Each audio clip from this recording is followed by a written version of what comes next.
Hello everyone. Today we are going to discuss in detail about various type of back pains and reasons for the back pains and what we usually do when we get a back pain and how do we treat in a natural way by changes in the lifestyle and by what kind of basic tips that you need to take care in order to prevent any kind of back pain. So back pain, any pain in the back is considered as back pain. It can be upper back, middle back, lower back, or the tailbone pain. Right? So the spine is divided into these many parts: upper, middle, lower, and the tailbone.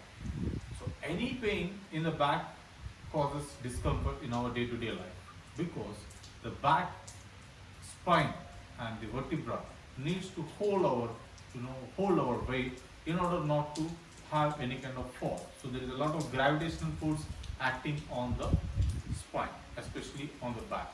And the major part, the majority of the people are suffering is because of the back pain, right? The low back pain, exclusively to say. So why there is a lot of pain in the low back? Because our center of gravity of our body is holding in the low back at the region of L4, L5, right? The lumbosacral region, the L4, L5, okay, or in the S1. This is the place where our center of mass or center of gravity of our body is lying. So there is a lot of pressure on the back, the low back exclusively. So what is the major reason for the back pain?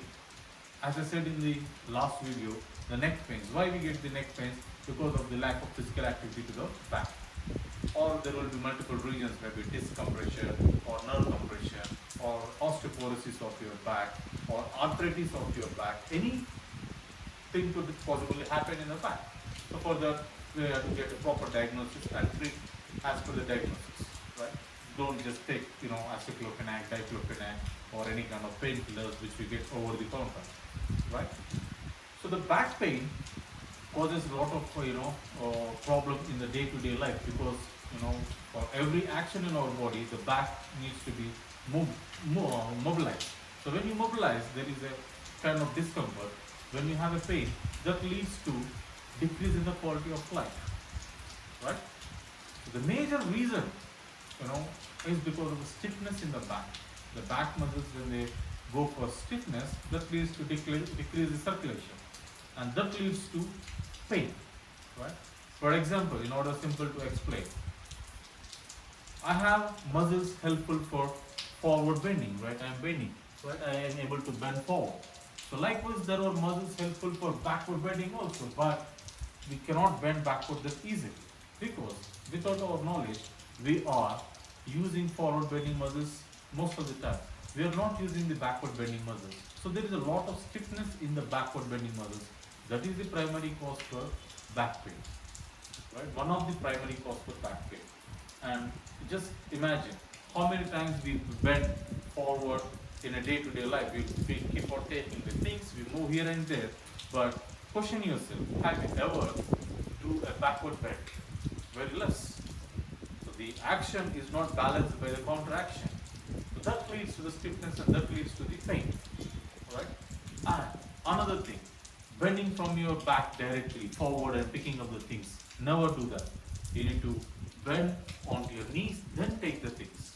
And do not lift the heavy objects by bending from your low back.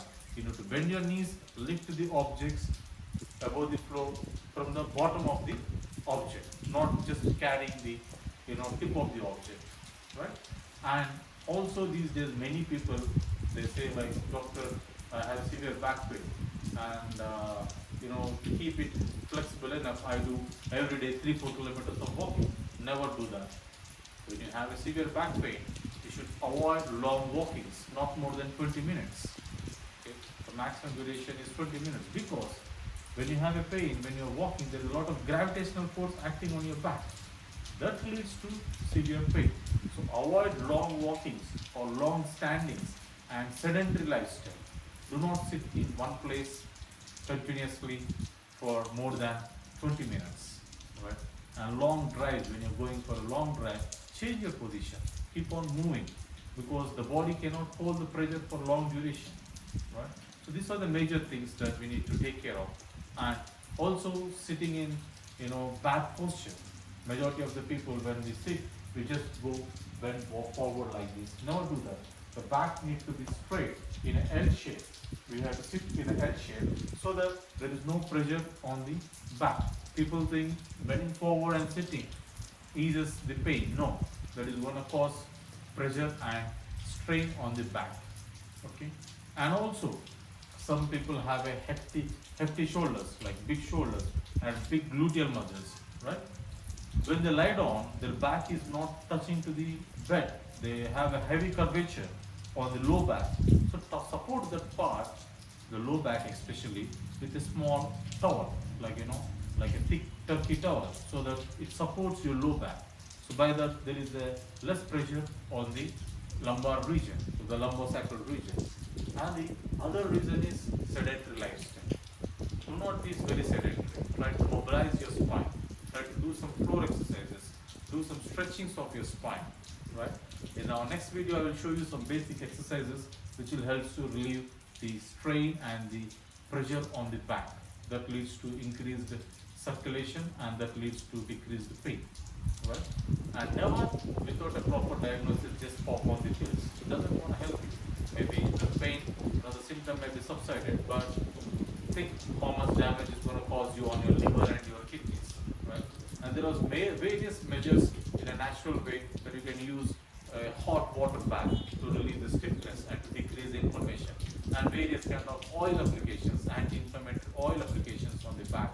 That also leads to decrease in the pain. Painkillers just kill the symptom, but that doesn't treat the root cause.